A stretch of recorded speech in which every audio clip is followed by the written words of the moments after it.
Good evening, ladies and gentlemen. You are watching 72 News, Current Affair with Shoaib Zaidi. And this time, today program is one of the very exclusive, special program we have designed for the people, for local people for the Queenslanders. The program we designed is a part one for the election. So the title of the program is Queensland Tomorrow. What's going to happen after the election? But before going to discuss about the election, but we would like to discuss how the system does works. And we are very lucky that we would like to introduce. We have very special guest in our studio today, Professor Grant Pitman. He's expert analysis, and we would discuss about the Queensland election and the system, how everything is works, which will help everyone, all viewers, to understand exactly the depth of the election and how the small things are impacting on election. Politics, power, and people. Ultimately, these are all connected. I'd like to introduce also in our studio Dr. Bernard Malik. He always engaged, he has the fingerprints on the politics everywhere, and I'm very thankful for him that I requested him that I like his input for these programs because we like to enhance the awareness of the people, our youth, to understand the system. And luckily he was available, and I'm really equally thankful for Professor Pitman also. Let me introduce Professor Pitman. Professor, thank you very much. And before starting our program, I would like you that what are being a political expert analyst, how was your services? What was your services? I like to introduce as a political analyst. How were you busy doing the political analysis, and what was your engagement in past? My most recent activity has been writing speeches and policy for Conservative governments. Right. And I've also had a lot to do with the grassroots electioneering. So we sit on committees which determine who the candidates are. Right. And then we plan out their campaign for the election. So in the last couple of months, that's primarily what I've been doing. Right. And in terms of analysing politics, I have been involved with politics for over 20 years. Right. And provided briefings on changes to policies predominantly in the political area.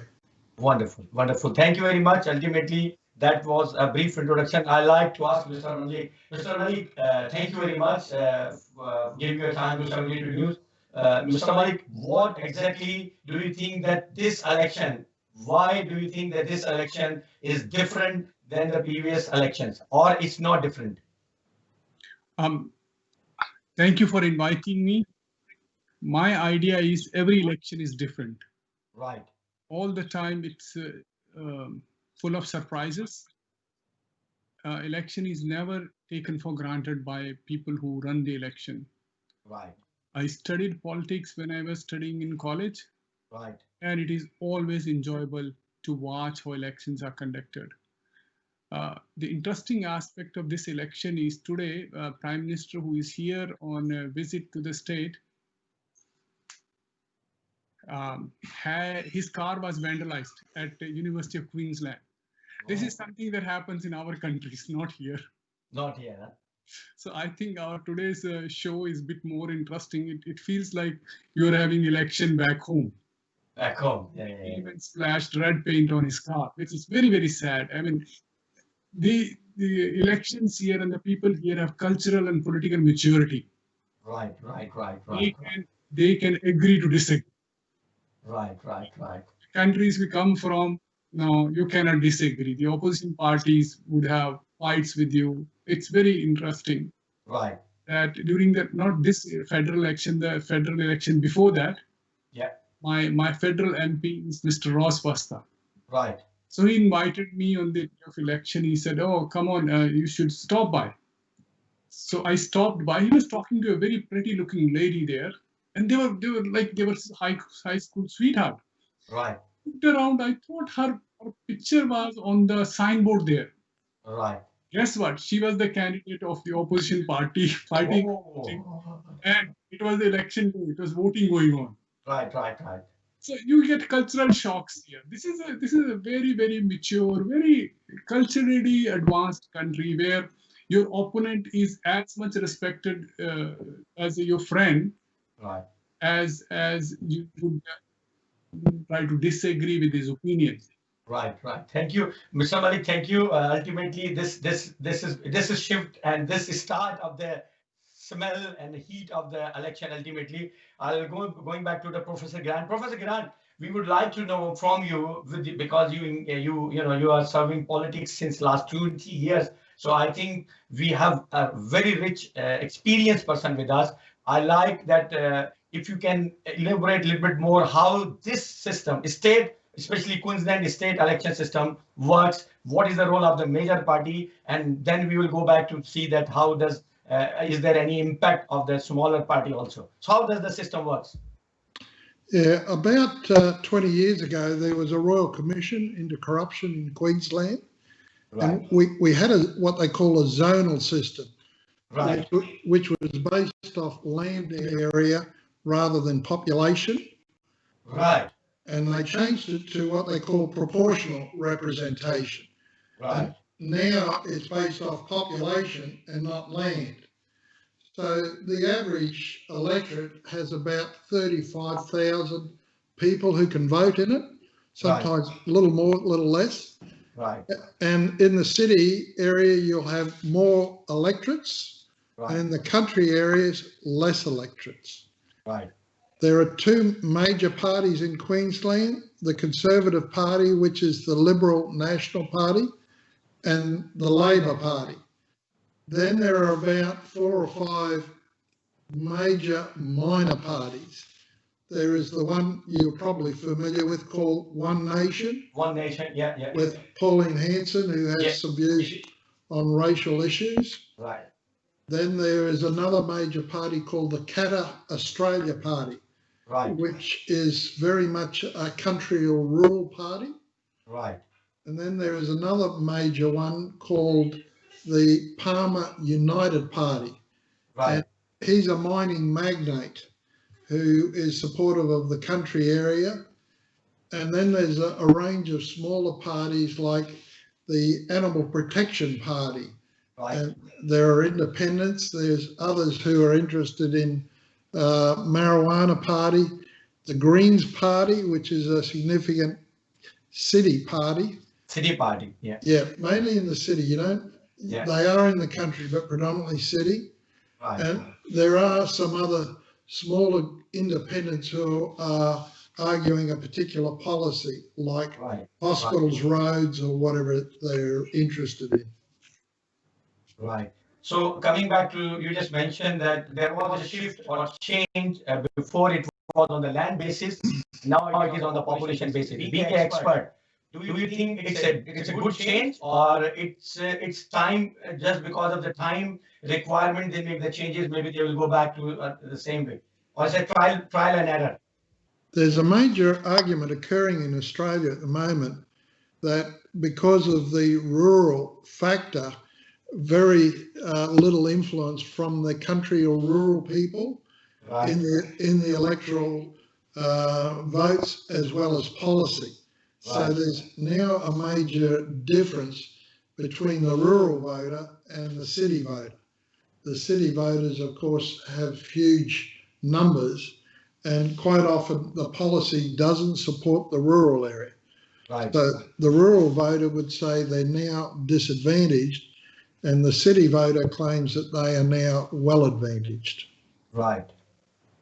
Right. So it's not easy to mention that it has a really big benefit to this one. Mr. Malik, yes. Do you agree also that Professor Pitman, he just mentioned that the shift because of the land to the population, before, because it's based on the land, and now they pay on the number of the people, 35,000 people for per candidate.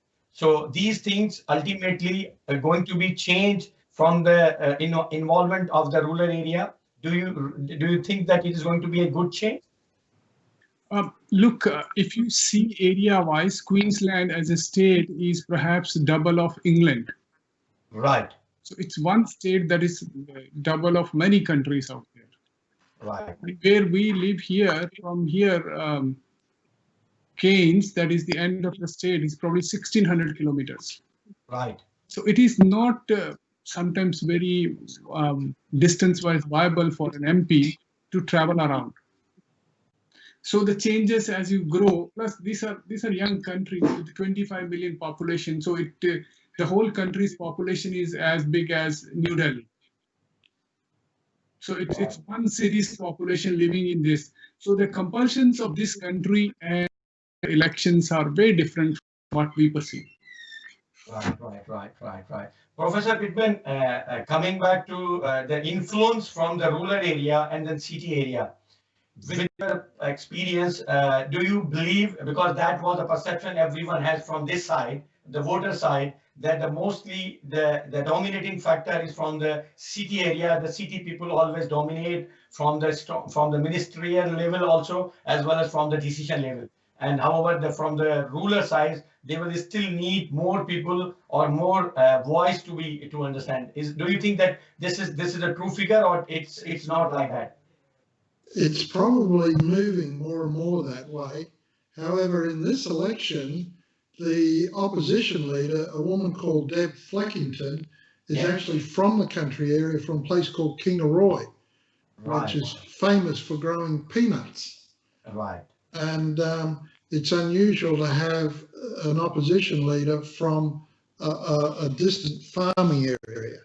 And her deputy, a man called Tim Manler, is actually from the city area. So that's a slight variation in this politics, whereas the last few Queensland elections, the opposition or the government leader have been from the city and the deputy has been from the country. So it'll be interesting in this election to see how a woman from the country will do in the election against Labor, who has a woman who's a city person. And Anastasia lives in an area that is very low economical type people, very poor, very humble people. Right. So it'll be interesting to see how the two women candidates, will go from two different areas. Yeah, absolutely. Two different opposite direction and two different role, but the objective is same. I was reading an article and they mentioned that it is a historical election from Queensland State, because this is the first time that for the premier there are two females. Do you think that it is really something unique and it's politically very strong for the both parties? Queensland has had women run for senior positions, and we've had premiers who are women. But for two women to run against each other is very, very unusual, not only in Queensland, but Australia. And even in American politics, I see it's become an interesting issue in their politics as well. So it'll be interesting to see how the candidates fare and how the population votes according to the women and their policies and their approaches to how government should be administered in the future. Right. Mr. Malik, Professor Gandhi just mentioned that they choose the Liberal Party, they choose their premier candidate from the region area. However, the Labour Party, everyone knows that she's from the city. These two big changes, from your opinion, from your ultimately, you're also watching very closely. Do you think that it is a really a game changer kind of decision that they bring some candidate from the regional area against the candidate of the city area for the premier? I want to add to what Professor Pitman said about these two women going. Right. These are very advanced countries. Take Australia, and he mentioned US too. US still has to have their first woman president. And Julia Gillard, I think, came in 2012 as the first prime minister, whereas India, which is considered backward, had its first woman prime minister in 1967. Pakistan had its prime minister in Benazir Bhutto for a long time. Yeah. And then 2 women fighting against each other in Bangladesh for prime ministership. Yeah. So in certain ways, I think we are way more advanced than Australia and US. And US. When it comes to, also think about, India's electoral maturity is tremendous. Right. India has never had a coup. Right. Coming out in 1947, we have had a great leader. Mrs. Gandhi was known as an Iron Woman. Yes. Yeah, and so we have had great. It doesn't come as a surprise to us that there are 2 women going against each other, and one of them would become premier for sure. For here, it is surprising, and at the US, if they're talking about Queensland election, is also surprising. Because when Hillary was running, I used to say this, that, I stand corrected. When Obama ran, I used to say that US, and you know my ties to US, my house is there, my nationality is US. Yeah. The country was not prepared to take women as president. How would they take as a black as president? Right. They were surprised too. So Right. electoral politics is very, very strange. And you can have surprises coming day and night. The interesting part here in Australia is, unlike other countries where you vote, if you feel like voting, here they have compulsory voting. Every voter that is registered has to vote. Yes. So to coming back to your equation, yes, it is interesting that first time nationals have a candidate who is running for premier, and she is from regional area. Politics is always things of compulsions and who can win and who will not win. It's always there. It's more, principles only come second when it comes to winning. Winning first and then the principles. Right. Or way they thought she can carry it, they brought her in. And right. months ago there was a challenge to leadership, though it did not come openly. Right. Then they quietly settled it in the party. Right. Let me get the opinion from Professor Grant also. Principle comes later and win come on the first stage. Professor, you also, you are looking the politics from completely different side, analyst. So do you think that it's really the win is matters and the principle is somehow because of the making government, you always trying to be on the stage. That's why you leave the principle at the back. I think they say in Australia, most Australians vote according to their hip pocket, which is where they keep their money. Right. So based on that, Australians and Queenslanders will vote on where the monies are being allocated and what benefits they're getting. Certainly the Labor Party has offered some benefits, but not to the hip pocket. It's more what they would call projects for development. Right. And the call phrase here in Queensland at the moment is jobs, jobs, jobs. Yes. The LNP, the Conservative Party, is pushing more for benefits back into the pocket, but also for major projects, including water security. Right. Is a major issue here to get more water down into the farming communities. Queensland has some of the richest soils in the world, but what they don't have is water. Water, yeah. So that's a major issue here at the moment, is water security in the farming area. Mining's a big issue here, and there's a lot of issues about the Adani mine in central Queensland. A lot of controversy over that. Yeah. The minor party, the Greens, have had a big influence on policy decision with the Labor government on that one. Right. And the Conservatives want to support it. And there's a lot of infrastructure projects. But when it comes to principles, there's not a lot of principles discussed. It's more economic policy at the moment.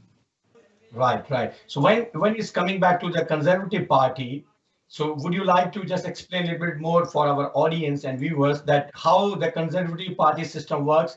Does it works before the election also? They already have the understanding and they are under the same umbrella, or it will be ultimately this Conservative Party came after the election when the position is clear for everyone? The policy in the Conservative Party starts at the grassroots, at their branches, right, and then goes up to their regional level, which is a series of electorates. Right. Then it goes to the state conferences where the policies are presented, and quite often policies are also interfaced at the federal government level, where the Prime Minister's here in Queensland at the moment, and he will offer federal support to either party, but predominantly to the Conservative Party. Right. So some of the policy is at the grassroots, some more at the headquarters level.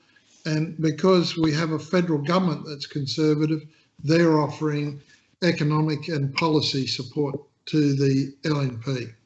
Right, right. Mr. Malik, you are a businessman, and coming back to every country is currently facing with the COVID. And again, I think after the COVID, this is very first election is coming for the state election. So do you think that the COVID policies, there are a lot of issues with the COVID policies, especially lockdown, which level of lockdown in other states, and they really face very hard time. However, we are very lucky. So do you think that the Labour government has an upper hand to handle the COVID in a very, or they were lucky that things were moved according to their plan? Do you think that COVID is going to have any impact on these elections? There are a couple of things I want to address. I also want to address your last question that you mentioned about conservative parties. Yeah. What is interesting is immigrants. That's the topic of our discussion in next 2 or 3 weeks. Yeah. Immigrants' impact on these elections. Right. And what is happening is immigrants and minorities who naturally by inclination should be conservative, should support liberals. Right. And same thing, they should support a Republican Party in US. Right. Whereas it tends to be the other way around. Right. Immigrants are Labour here and Democrats there. Right. It was President Bush who for the first time was able to get Latino and minorities vote to Liberal Party. Right.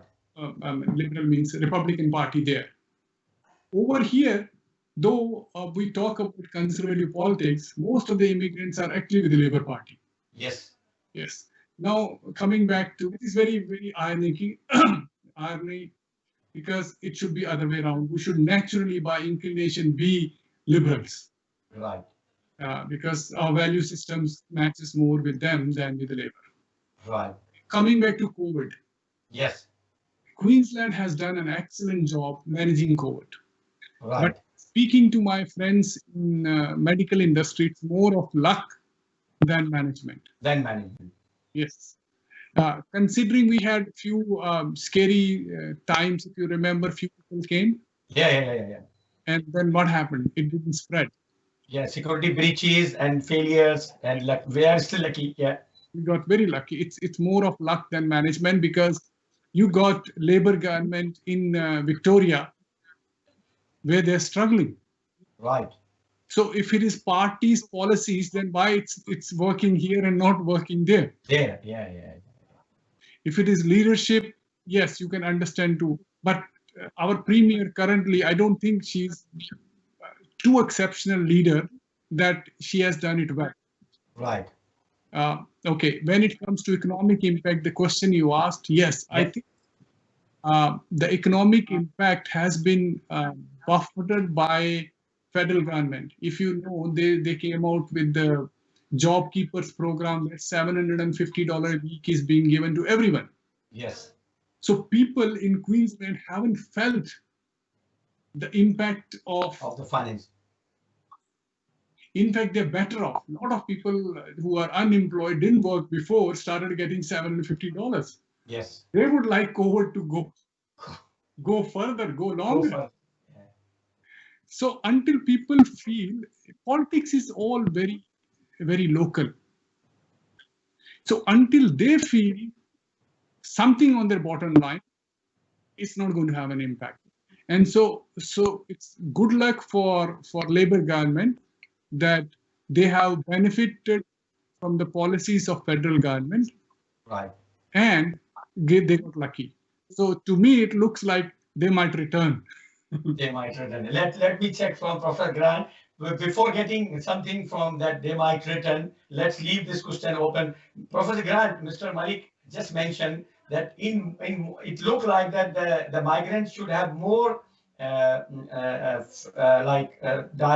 support or conversion towards the liberal, not the labor, but it works differently. Being an expert, do you think that what is basically is reasoning for this? Why it's happening? That the immigrants or migrants mostly goes for the labor. Why? That's an historical question, actually. The research up into the 1970s said that most migrants voted according to the government that was in power at the time. Right. Then in 1972, the Labor government went with a policy called multiculturalism. Right, yes. And they targeted a lot of the workers in factories, particularly in Melbourne, in the Ford factories and the Harvester factories and the Holden factories, and were able to get a lot of migrants to move towards Labor. Right. And they've continued, they've changed the name slightly, but a multicultural theme in their policies ever since. Whereas the Conservatives haven't caught on to that yet. They certainly offer benefits to certain areas which may have a lot of migrants in it, but they haven't targeted the migrant voter. And I think Labor has probably done that far better than the Conservatives since about 1970 here in Australia. Right. So that could be able to. Now the same thing, but I like to still your opinion on it. Ultimately, we are lucky that you are with us. COVID, the situation which was handled by our premier was perfect, or luckily the things worked very fine, and the federal financial support really works. And does the COVID policies is going to make any change on this direction? I think there's about three issues, and Dr. Malik's mentioned a couple of them, but just to preempt this one, an unusual issue occurred today where two federal members of parliament sent out an open letter to every household in Queensland. They're from the Conservative Party, critical of what they call the Chief Health Officer. Right. And I've worked with her. She's an outstanding lady. But if you deal with medical people, they are very cautious when it comes to pandemics. Right. And having worked as the disaster manager for the SARS virus outbreak nearly 15, 16 years ago, the medical profession legislation covers pandemics here in Queensland as well as in Australia. So governments take strong advice from their medical experts, and Wivette Young is very, very competent and a very thorough medical practitioner who's had a vast experience in bureaucracies for over 20 years. Right.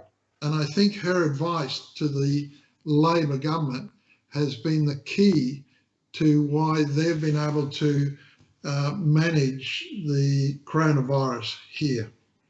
Right. And again, so what I understand from there that yes, it will going to have an impact on the election, correct? I believe it probably will. Certainly the surveys are saying that at the present time. And in Australia, and I assume in Pakistan and India, where you have states, you have your parochial states, and your parochial people. And in Australia, we see New South Wales is not as good as Queensland, and Victoria is not as good. And we see Queensland as the best state. And if we see that the coronavirus isn't here and the government's done a good job, that's a tick in the box for the Labor government. Yeah, tick in the box, as Mr. Malik also mentioned. It's a different question, but again, it's just to get your opinion. Adani projects, does it, again, because COVID has a positive one, what about the Adani projects? Does it going to have any negative impact also? Is that to me or to Banana? Yes, no, it's to you, Professor Grant, is for you. Adani has, the Labor government's changed direction with the Adani policy in about the last 2 months. Yes. The federal government is supportive of it, and the Conservatives. The coronavirus and Adani, I'm not sure of what's going on in their management of the project and the people who are working on it, but Adani will be bound by the Queensland laws and regulations dealing with corona. So they won't probably be able to get workers in from India or Pakistan or Sri Lanka for a little while. So they might have to rely on Australian workers initially. But I think when the regulation of coronavirus changes, there may be more options for international workers to work at Adani. Right. Mr. Malik, same thing, but in a different way. Adani's projects, does it really having a good, because you are a businessman also, you are politically engaged also, you are keeping eye. Adani investment is really just going to support Queensland's financial? Yes, I happen to know the CEO of Adani very well as a friend, and we have discussed different times, different issues. But if you remember during the last election, federal election, Queensland lost a lot of seats, and all those regional seats that got lost were lost because of Adani's. Right. And immediately the Labour government, state government here went into damage control mode, and they granted some of the approvals, and they probably watered down other policies to support Adani. Right. And unfortunately or fortunately, people have very short memory. Yes, it's true. Because they have already changed a little bit of policies, now I think there will be no impact of Adani project here in this election. But there was a major impact of Adani project in the previous election last year. And Liberals and Conservative governments have been supportive of Adani project right from the start. Labour was not. Labour, in fact, came out, some of the ministers came out in kind of a racial mode because Adani happened to be an Indian, and they came out on that racial mode, this Indian doing this and that. And then I think then they realized it's not going to pay them because people are unforgiving when it comes to things in public. And so they changed. They changed. But Mr. Malik, you just mentioned also that there was a loss of the seat because of the Adani decision. Few seats was earlier. Do you think that trend is going to be finished, or that trend will continue? Because look like that, what I understand that you say is that it is over now and there will be no change. Labour would like that trend to finish, and Liberals would like that trend to continue. And possibly that Deb, who is the leader of the opposition, who is a prospective premier, is chosen from those regional areas to let the regional areas know that you guys are important. Right. Now, for Liberals to form government, they need 9 seats. 9 seats is a very big ask at the moment. Can they pull out those 9 seats, few of the seats in regional area? Will it help? Still to be seen. Right. Okay, let me see, Professor Grant. Professor Grant, what is the story of the 9 seats? The 9 seats in Queensland means a swing of about probably 4 or 5%. And at the moment, the polls are showing that the Conservatives are behind by 4 to 5%. And 9 seats means that they end up with a majority of 1, basically. At the present time, the Conservatives may lose a number of seats to the independent or the smaller parties. So there's another factor for them. But having said that, the rural area is getting far more support from the Conservatives. But at the present time on the polling that's occurring here in Queensland, they probably will not win the 9 seats. Right. And you just mentioned that the independent impact will be high this time. What exactly do you think that the independence is bringing a different policy, or their agenda is very clear to the public? And do you think that independence will ultimately going to make a difficult time for the big parties? There's 3 minor parties that may pick up several seats.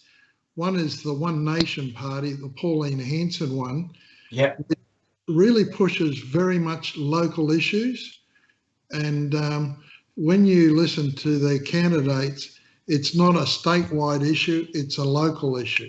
So they heavily push a local issue, whatever it is. The Katter Party, which is in far north Queensland, which is near the mining area, is very supportive of the mining industry, like Adani and that, and rural benefits. And they believe they may pick up another 1 or 2 seats. The Clive Palmer, the mining magnate, he's an unknown quantity. he could pick up 1 or 2 seats, or he might not pick up anything. Right. So they're estimating that 3 or 4 seats may go to the minor parties. Yeah. And that the Conservatives may pick up 1 or 2 seats, but not enough to affect Labor's majority seats at the present time. Right. Mr. Malik, Professor Grant just mentioned about One Nation Party politics, that their party, and she looks the local issues and trying to impact locally very. So what do you think that that is one of the key positive with their party, and the other big party is missing so-called the local engagement or involvement? See, all the parties, they have local people who run for the electorate.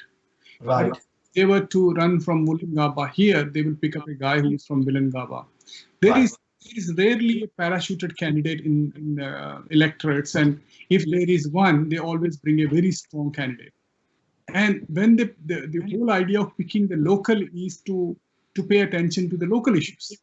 Right. Now, when it comes to One Nation Party, you would notice One Nation is always known as kind of, they have a racial tone to their policies and racial tone to their speeches.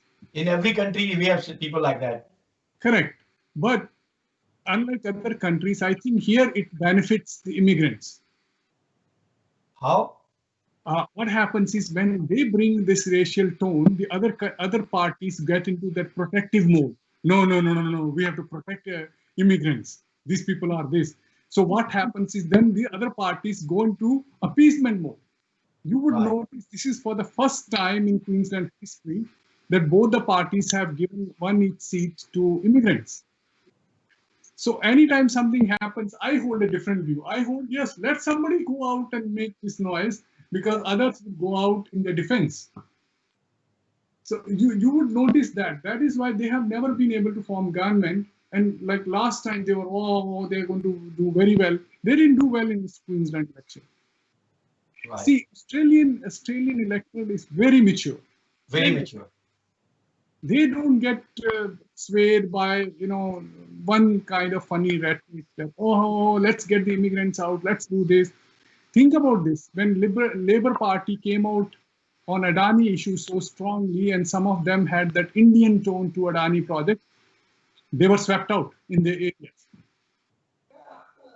So in this country, it is good that there is party like that makes noise against immigrants, so immigrants can benefit from other parties.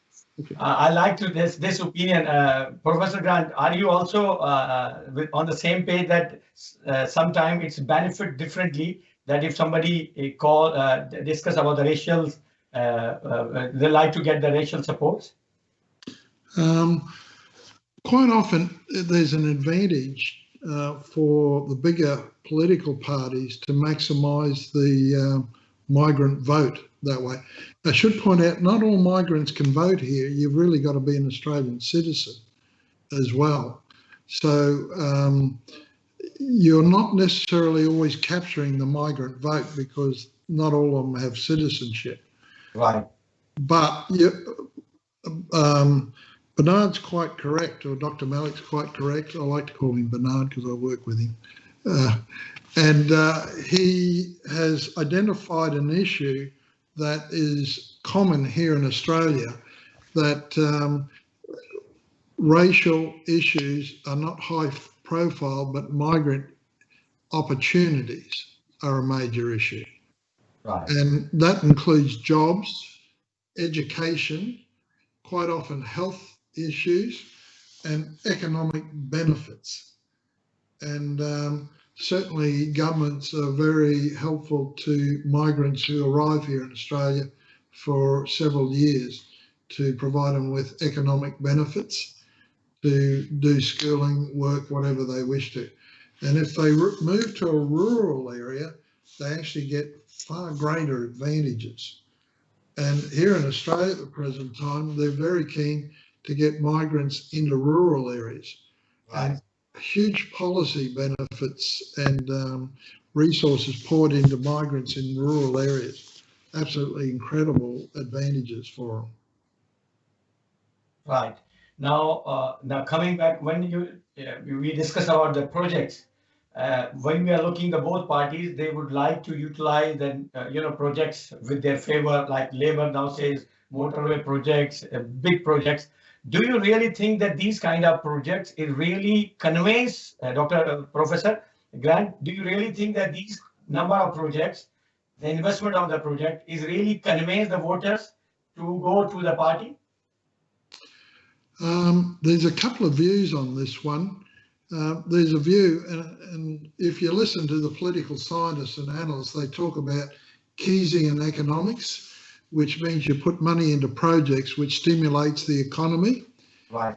At the moment, it's about COVID virus and jobs. There's a counter argument that it really doesn't show to the individual electorate what's in it for them. Because you're building a road in far north Queensland, how does it benefit everyone in the state? Yep. And the person in the southern part of the state says, well, I don't even travel to the north. Why would we pour $500 million into a road that's running 100 kilometres when I'll never use it? Yeah. When I really need a hospital next door because I'm in a growth suburb that has just grown 50,000 people in the last 5 years, we want a hospital. So the issue about resources and where they're placed in the state becomes, I think, now more important to the voter, particularly if they can show the advantage to the voter rather than the general population. Right. Mr. Malik, similar to you, again, you are a businessman also. The projects create the jobs. And especially when you have the situation like the whole world is facing with the COVID, and the big projects ultimately creating the big jobs. From the side which Professor Grant mentioned, it's not benefiting for their users, but from the job side, if it is generating the jobs from the projects, then the party can utilize that flag for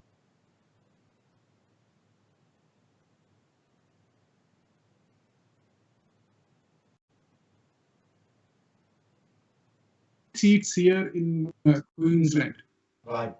Right. A winning party has to win 47. 47. Correct.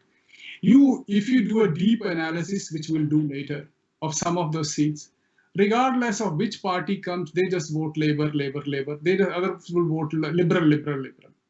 Now, how do these projects help? There are some swinging seats with less margin. So it doesn't matter. You could make everything of gold in Wollongabba constituency. It would still vote Labour. Hopefully this time they will change because of Jackie Trad had some issues. But generally, it is so deep-rooted in their thinking, doesn't matter who it is. You could get an absolutely incapable man running one party, and people who vote for that party would continue to vote. Right. So it sways the voters that are sitting on fence.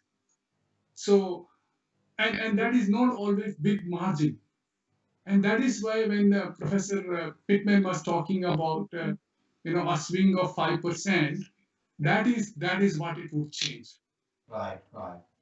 But unfortunately, in this election, I think the swing is going to go towards Greens. Greens, huh? Yeah, Greens would be biggest gainer of this election. It looks like many places they are well positioned to possibly win, and if they don't win, and the way the proportional electorate, which I think you should ask Professor Grant, how does it work? Unlike our countries where one vote has only one value and that is it. Yeah. I'll give you one of the examples. One of the immigrant lady, Mrs. Pinky Singh, is running from a city seat. Right. And since that electorate was constituted, I think 1977 or whenever, conservatives have won only once. But they always win the primary vote. Right. They have always won the primary vote. So if you say give value one vote, one value, they have always won. But because of this preferences, they have not been able to carry the seat. Right. So when it comes to, yes, do these projects help? Yes, they help. Do they help big? I'm sorry, I don't think they help big. All of a sudden, you start a hospital in Greenslope, a very big hospital, and you think that party would immediately gain a seat there. No, it doesn't happen here. Right. Professor Grant, Dr. Mehran already mentioned, and I'd like to know, but before getting that point, just sharing the similar concept, because I received a letter at my mailbox, and that letter mentioned that, okay, liberal is from the liberal, and the way they mentioned, they said, okay, because the labor has increased the car registration prices, and that is impacting millions of dollars. Do you think these kind of, because in our system, in our country, we never have these kind of comparison. It's very small. But do you think, being an analyst, that these kind of comparison, cost of registration and all this stuff is going to have, especially when it's coming to the postal mails, ultimately they would like to inform every voters. Do you think these kind of will going to make any impact? One of the major issues in this election is that the Labor government hasn't brought down a budget, which means that it's an unknown quantity on the deficit. There is some talk that this could be well over $100 million, and that the interest paid daily on that deficit is quite significant to the Queensland government and the people. So what both parties will have to deal with is, how do you deal with that deficit when you're offering opportunities for reductions in, and when you talk about car registrations, one could say it's a form of indirect tax, yes, which supports the government. So if you go offering a benefit of a reduction of an informal tax, which improves the pocket of the person voting, then there's an advantage. However, if it's going to increase your deficit, you've got to pay for it at some point. Yes. So the dilemma that both parties have is, how do you manage returning some taxable benefits, but at the same time managing the deficit into the future?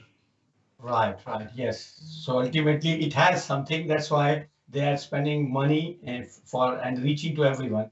Now coming back to the 5%, the question which I have in my mind, which we saw most of the time in world politics also, there is a polling system which you already have some result, and people says already 80%. We know that what's going to happen, remaining 20% or let's say or maybe 5%, whatever it is. Now coming back, do you think that before reaching to the election, if something happened incidentally, it will completely swing the results? Is it happen? Is it possible with your own analysis? We call it pulling a rabbit out of the hat. Right. Here. Yes. Yes. And potentially, Dr. Malik's mentioned the Prime Minister's here at the moment. Yeah. And the Prime Minister is very good at that approach. And I think there will be some election benefits coming from the federal government to support the Conservatives. And there will be some advice as to how to strategically place the direction of the Conservatives here. As for Labor, they have a very good track record in being able to present their image very well, their policies very well, and they have a very good think tank behind them. So I think it will be interesting to see if the Conservatives can pull a rabbit out of the hat. Out of the hat.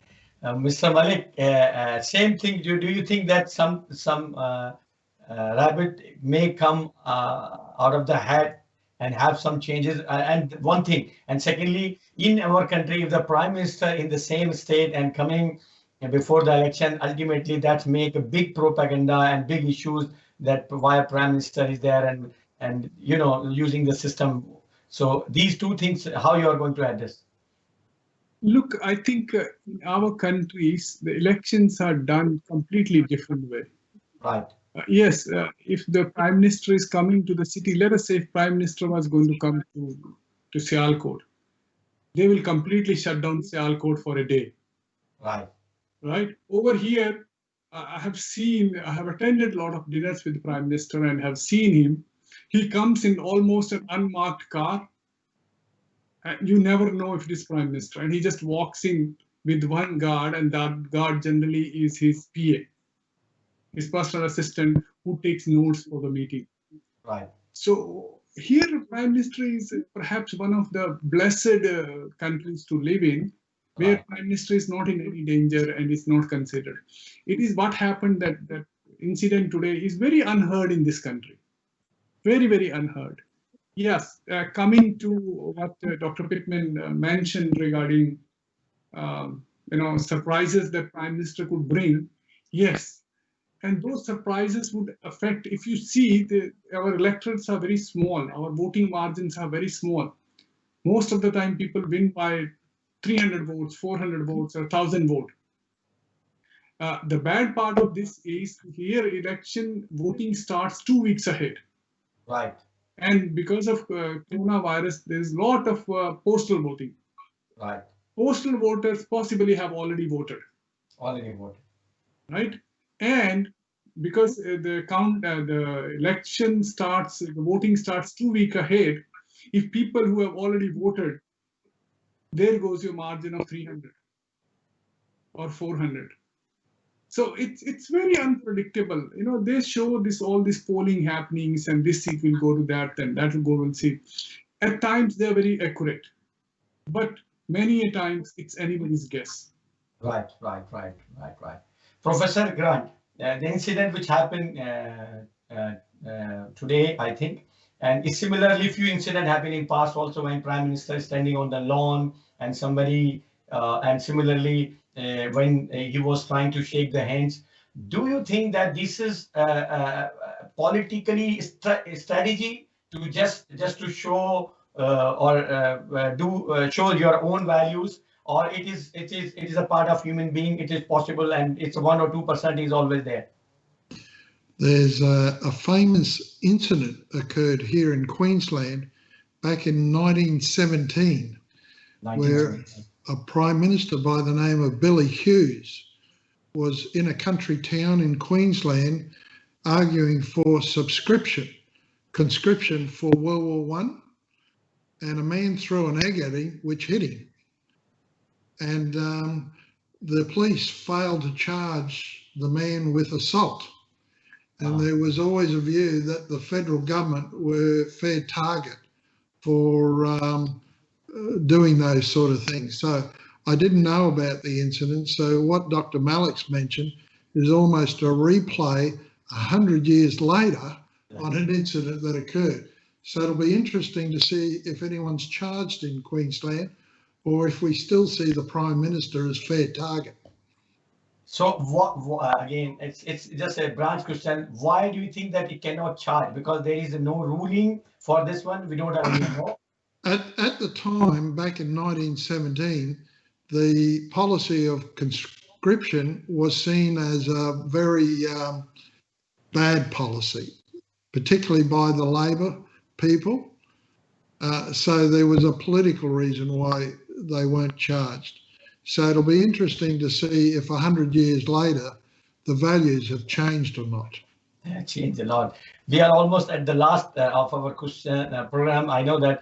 So, Mr. Malik, now, because you just mentioned there are few seats where we have the 300 difference, 400 difference, and ultimately, if it leads to change of the shift of the government, ultimately. So I think we would like to have more time from you, and I will discuss with the professor also, that where we can discuss that seats also, particularly that, you know, how it is really important and how a shift change is there. But coming back to these incidents, I like to address to you same also. Sometime in our system, the system I brought up, we call it political tactics. So does it is a politic tactics, or you know, sometimes politic tactics enhance the value rather than, you know, demoralizing the personality. You do something wrong, but it gives the benefit to this. What is political? The incident which happened to Prime Minister about this car and so on. Whether it is a political tactic or not, it's an unfortunate incident, and Right. should be condemned by both the parties, regardless of trying to get any benefit out of it. Right. I think naturally it will benefit Liberal party, because Prime Minister would be seen as a victim. Right. Anyone, it is somebody whose head is not working today does it. Yeah, like Professor Girard already mentioned that it's history coming back after 100 years. So the things are still same. But now, last question, Mr. Malik. Do you think that in further programs we would like to have more about as the current situation, and then the change and then influence of the migrants? Do you think that really the migrants has influence? Not because if look, I like to rephrase my question to both of you. If I'm looking the US, I'm looking the UK, I'm looking these kind of countries, that the migrants change by the time. So let's say in politically, if I like to compare migrants impact, look like that we are 30, 40, 35 years behind, but the following the same footsteps. So what does it mean? That if we go continue making awareness, generating understanding about the system, ultimately after 5-10 years, you are going to have more values in the system. So do you think that this is the normal phenomena of the migrants when it is coming to the new country? They need some time to understand and then involve in the politics. Yes, I think this country is a bit strange that way. This country was one of the few countries where until 1965 they had a white-only policy. Right. So when you say migrants, I mean like people who look like you and me and come from the subcontinent. We were not welcome here then. So we are a much later phenomena when they felt, yes, they need to catch up with the world. Having said that, what you're trying to measure is the impact of migrants. Yes, if you remember when Turnbull was running for Prime Minister, they came out and said we will relax the parent visa. Yes. And major announcements were made by the party, both the parties. Why is that? They want to attract the immigrant population to their parties. Labour also came. You will see many announcements made. They would go to every mosque, every gurudwara, every temple. They would go to church because they value the vote they can swing to their party. Yes. Have we come to a level where we are counted as a big force? Not yet. Not yet. Yeah. But because the margin of winning is such a small margin, that could be. They chase after every vote. Right. Last question to Professor Grant also. Professor Grant, because you studying and you engage in the since last 20 years in politics. I just, you already mentioned that we are going to have the same footstep of a new migrants going to in the system, and after 5-10 years you going to be part of the political system. Do you think this is the same trend we are the migrants also following here, or you are finding a little bit different than US and UK? In Queensland, the biggest migrant group here at the moment are no Polynesian Islanders. They're actually the biggest group here. But many of them don't take out Australian citizenship because they want to keep the New Zealand citizenship, or Tonga or Samoa, wherever they come from. The next biggest group are actually Indian. Yeah, the Indian growth factor here in Queensland, they reckon, will outstrip Melbourne. Now, I'm not sure of the current research, but historical research shows that most migrants who are working class will vote Labor. I live in a suburb that's an upmarket suburb. The people who live next to me are both doctors from India. Yeah. The man across the road is an Indian doctor. Yeah. The man 2 houses down is an Indian engineer. Right. The 3 houses up the road are Indian businessmen. So Indians everywhere. So I'm not positive how the Indian professional or the businessman, the middle class, upper class Indian will vote. And I don't know if there's a lot of research. Certainly the Chinese vote has gone to Labor, but I don't know which way the Indians would vote here in Queensland. Certainly the Muslim vote would probably go to Labor. So the Vietnamese vote tends to go to Labor. So those are the sort of the major cultures here. But I don't know where the Indian and Pakistan middle and upper class vote would go. I'm assuming it would go Conservative, but I don't know. Right. Ultimately, our aim is to find out more from you and from Mr. Malik also. We will be appreciating if you have some time for the next Monday, ultimately, and we will find out how these changes is going to be take place, and similarly that other impact area, that what are the values which again going to be more impact on the changes. Thank you very much. Both guests. Yes, Mr. Malik would like to add something. Addition, when Professor Pitman says Indian, it means all of us.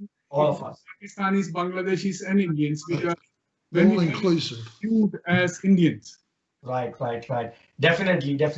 Malik Sahab, and that is our area, as Professor Grant already mentioned, that things are very clear for other ethnic groups, but from India it is still not very clear. I think by the time it will be going to be clear, and especially when we are going to discuss, and every Monday till the election will come, and see who is going to be premier for Queensland State Election.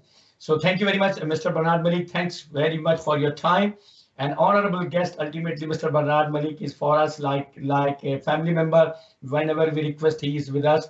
But we are very thankful from 72 News to Professor Grant for your time, and ultimately not the time, especially that the discussion which you have in depth from inside. We took lots from you, and you give very decent and very clear opinions about so many difficult questions. So I hope that we are going to have more programs, more discussion about this. And the only agenda and objective from this program is, I thank to Mr. Bernard Malik. He appreciated and accept the concept, just to have enhance and create the awareness. Ultimately, this is our land.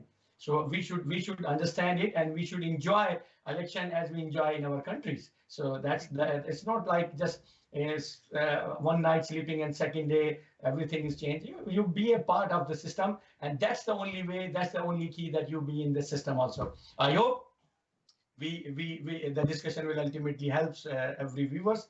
Next week, we are going to have more difficult question and more difficult plan, and we will discuss more about particularly for the candidates and then few results from the elections. And it's over from Shoaib Zaidi. Thank you very much. Thanks everything. Thank you very much, sir. Thanks more guests. Thank you very much. It's over from Shoaib Zaidi. Thanks everyone. Thank you.